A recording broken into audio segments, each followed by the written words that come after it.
வணக்கம், நான் உங்கள் ஆஷா பேசுகிறேன். இன்றைக்கான வீடியோஸ் நான் கிட்ஸ்க்கு டெடிகேட் பண்ணணும்னு விரும்புகிறேன். நான் டெய்லி காலையில் என் குழந்தைக்கு பேப்பர் படிச்சு காமிக்கிறது வழக்கம். அப்போ கௌரவ கொலைகள், அதே மாதிரி ஆதிக்க ஜாதின்றதுலாம் படிக்குமா, அது என்னதுன்னு அதை பற்றி கேட்டான். நான் அப்போ தான் யோசித்தேன், இன்னும் எவ்வளவோ பெரியார் போராடி எவ்வளவோ இந்த இதுக்காண்டி எல்லாருமே இது பண்ணியும் இன்னும் இது நம்மளோட மக்கள் மனசுலேருந்து மாறல. அதுக்காண்டி நான் அப்போதான் சொன்னேன், அஸ்வின் ஜாதினே ஒன்று கிடையாது. நம்ம பாரதி என்ன சொல்லியிருக்காரு, ஜாதிகள் இல்லையடி பாப்பா குல தாழ்ச்சி உயர்ச்சி சொல்லல் பாவம் நீதி உயர்ந்த மதி கல்வி அன்பு நிறைய உடையோர் மேலோர்னு சொல்லியிருக்காங்க. அன்பு இருக்கவங்க மேலோர், அன்பு இல்லாதவங்க தாழ்ந்த ஜாதி. அதே மாதிரி ஔவையார் சொன்ன மாதிரி ஜாதிகள் இரண்டொழிய வேறில்லை சாற்றுங்கால் நீதி வழுவா நெறிமுறையில் மேதினியில் இட்டார் பெரியோர் இடாதோர் இலிக்குலத்தோர்னு சொல்லியிருக்காங்க. யார் ஒருத்தவங்க சக மனுஷங்களுக்கு இறக்கப்படுறாங்களோ, தானம் பண்றாங்களோ, அன்பு காமிக்கிறாங்களோ அவங்க உயர்ந்த குலம், பண்ணாதவங்க தாழ்ந்த குலம். இப்போ ஏன் அதை ரொம்ப முக்கியமாக சொல்றேன்னா, அறத்துக்கும் கல்விக்கும் சம்மந்தமே இல்லை அப்படின்னு நான் தெரிஞ்சுக்கிட்டேன். அறத்தில் ரொம்ப சிறந்து விழுந்தவர் நம்ம காமராஜர். ஆனால் அவர் படிக்கவே இல்லை.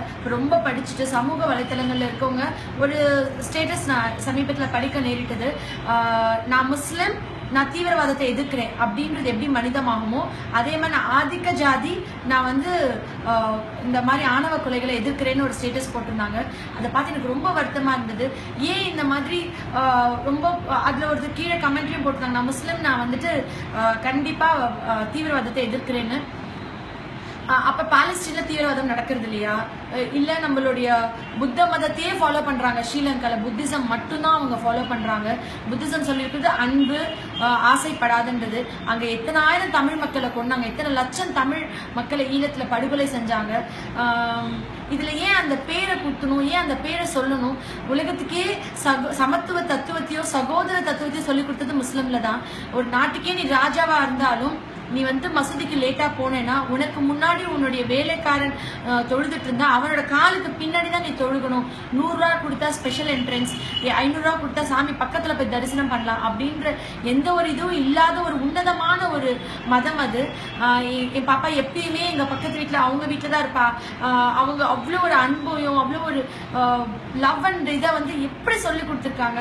அதை ஏன் இந்த மாதிரி ஒரு பேரை கொடுக்கணும்? அப்ப அந்த குழந்தைங்க பழகும் போது அவங்களுக்குள்ள ஒரு இன்ஃபீரியாரிட்டி காம்ப்ளெக்ஸ், எவ்வளோ ஒரு ஸ்ட்ரெஸ், எவ்வளோ ஒரு பதட்டத்தோடு அவங்க மிங்கிள் ஆகும் இந்த சொசைட்டியில்.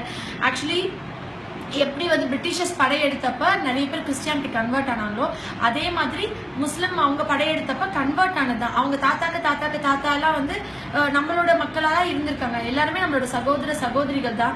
எப்படி ஹிந்துயிசம்ல அன்பே சிவம்னு சொல்றோமோ அதே மாதிரி தான் கிறிஸ்தவத்தையும் சொல்லியிருக்காங்க. ஒரு குட் சமாரின்னு ஒரு கதை இருக்கு பைபிள்ல. ரொம்ப சிம்பிளா பாத்தீங்கன்னாக்கா, அவங்க ஒரு பெரிய ஜூஸ்ல ஒரு பணக்கார ஒருத்தர் இருந்தா, அவன் திருடிட்டு அவனை அடிச்சு போட்டு போயிட்டாங்களாம். அடிச்சு போட்டு போனதுக்கு அப்புறம் என்ன ஆச்சு, அவருடைய கிராஸ் பண்ணி போகும்போது எல்லாருமே சர்ச்சுக்கு டைம் ஆச்சுன்னு சொல்லிட்டு அந்த பிரீஸ்டா இருக்கட்டும் எல்லாருமே அவரை கிராஸ் பண்ணி அந்த ஆசாரி பூசாரி எல்லாம் போய்கிட்டே இருந்தாங்க. அப்போ ஒரு சமாரியன், ரொம்ப தாழ்த்தப்பட்ட இனத்தை சேர்ந்த ஒருத்தவங்க அவரை தூக்கி காப்பாத்தி ஃபர்ஸ்ட் எய்ட் பண்ணி அதுக்கான வைத்திய செலவை நான் கொடுக்குறேன்னு சொல்லிட்டு போனாங்க. அப்ப யார் உயர்ந்தவன் ஜீசஸ் கேட்டாங்க. யார் ஒருத்தர் ஏழைகளுக்கு இறங்கினானோ அவன் தான் உயர்ந்தவன். இந்த ரேசிசம்ன்றது இந்தியாவில மட்டும் இல்ல, உலகம் ஃபுல்லா இருக்கு, எல்லா நாட்டிலயும் இருக்கு. ஆனா தமிழ்நாட்டுல ஏன் இன்னும் இவ்வளவு மோசமா இருக்கு? அப்பதான் நான் சொன்னேன், இல்லப்பா இந்த மாதிரி பிரிக்கல, நிலங்களை 5 வகையா பிரிச்சிருக்காங்க. தொல்காப்பியத்திலயும் இருக்கட்டும், புறநானூர்லயும் இருக்கட்டும், எல்லா இடத்துலயும் எடுக்கும் போது நிலத்துல 5 வகையா பிரிச்சாங்க. குறிஞ்சி, முல்லை, மருதம், நெய்தல், பாலைன்னு பிரிச்சாங்க. குறிஞ்சின்றது மலையும் மலை சார்ந்த இடமும். அவங்களோட குலதெய்வம் முருகரா இருந்திருக்கு. அவங்க தேன் எடுக்கிறது அவங்க பண்ணியிருக்காங்க. அதே மாதிரி குறிஞ்சிக்கு அடுத்து நீங்க வந்தீங்கன்னாக்கா முல்லை விஷ்ணு பெருமாள் அவங்க கும்பிட்டுருக்காங்க. அவங்க காடும் காடு சார்ந்த இடங்கள்ல வாழ்ந்திருக்காங்க. அவங்களோட குலத்தொழில் தேன் எடுக்கிறது, வேட்டையாடுறது, இந்த மாதிரி இருந்திருக்கு. அடுத்து மருதம் நிலமும் நிலம் சார்ந்த இடமும். அவங்களுடைய குலதெய்வம் தேவேந்திரன் வாயு பகவான். அவங்க வேளாண்மை விவசாயம் பண்ணியிருக்காங்க. வேளாண்மை பண்ணவங்கள வேளாளர்னு சொல்லிடுறாங்க. அந்த நிலத்துல அவங்களுக்கு விவசாயம் பண்ணிட்டு இருந்தாலும் அதுல வேலை பார்த்த ஆட்கள் மல்லர், அந்த கம்யூனிட்டி. அவங்க என்ன பண்ணியிருக்காங்க, விவசாயம் பண்ணியிருக்காங்க. அவங்க சேத்துல கால் வைக்கல, நம்ம சோத்துல கை வைக்க முடியாதுன்னு சொல்லுவோம் இல்லையா? அவங்க அவங்களுடைய குலதெய்வம் தேவேந்திரனால அவங்க தேவேந்திர குல வெள்ளாளர்னு சொல்லிக்கிட்டாங்க. அதே மாதிரி நீங்க ரொம்ப அந்த இதுல என்ன பண்ணுவாங்கன்னா ராஜா கொடுக்குற அனௌன்ஸ்மெண்ட் அதெல்லாம் ஒவ்வொரு ஊருக்கு போய் சொல்றது. இப்போ கொரியர் போஸ்ட் இருக்கு இல்லையா, அந்த மாதிரி போய் சொல்றவங்க வந்து ரன்னர்னு இருப்பாங்க.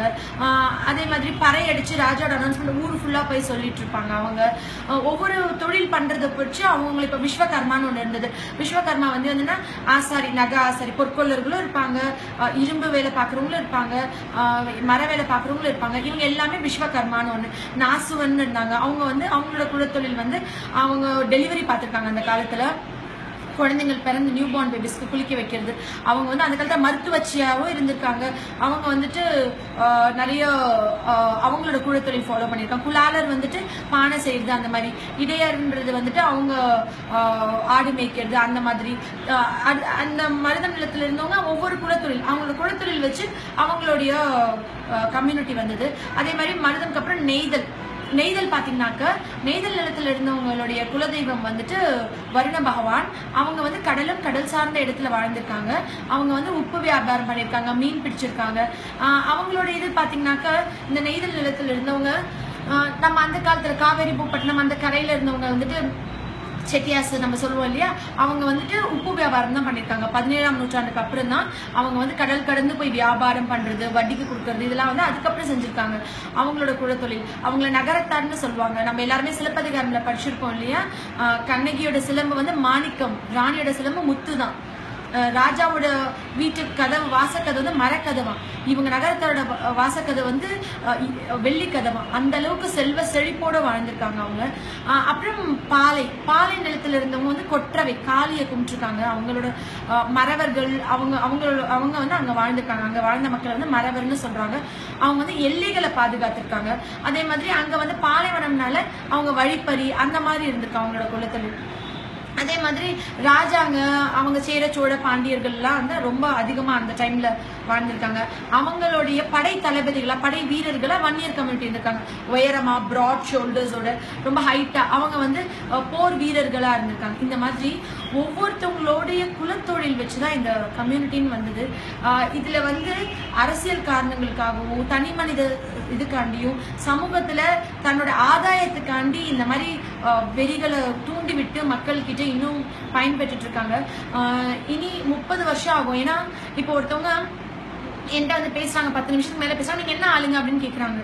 ஸோ டிஃபால்ட்டா இது வந்து மக்கள் மனசுல பதிஞ்சிருச்சு. ரொம்ப சின்ன பசங்க, ஸ்கூல் போற பசங்களாம் காலர் பட்டனை கழட்டி விட்டு காலரை தூக்கி விட்டு நான் இந்த ஆள் ஆதிக்கம்ன்றது என்னதுங்க, அந்த ஒரு வார்த்தையே நான் அழிக்கணும்னு சொல்றேன். கண்டிப்பா இந்த மாதிரி ஒரு விஷயம் இது நான் பேசுறதுக்கு கூட எனக்கு ரொம்ப நான் வெட்கப்பட்டு தலை குனிஞ்சு ஒரு ரொம்ப மோசமா கூனி குறுகிதான் நான் நிக்கிறேன். ஏன்னா அஸ்வின் கிட்ட நான் இப்படி சொல்லணுமா, அப்ப அவன் கேட்கிறான், ஏமா இத ஒரு இது சொல்றேன், ஒரு சின்ன சின்ன விஷயம், சின்ன சின்ன கான்செப்ட்ஸ் எல்லாம். யூனிஃபார்ம்ன்றது எது கொடுத்துருக்காங்கப்பா உனக்கு, யூனிஃபார்ம்ன்றது ஏழை பணக்காரன் தாழ்ந்த ஜாதி உயர்ந்த ஜாதின்னு எதுவுமே இருக்கக்கூடாது அப்படின்றதுக்கு தான் கொடுத்துருக்காங்க. அதே மாதிரி உன்னோட மனசு ஃபுல்லா அப்படி இருக்கணும்.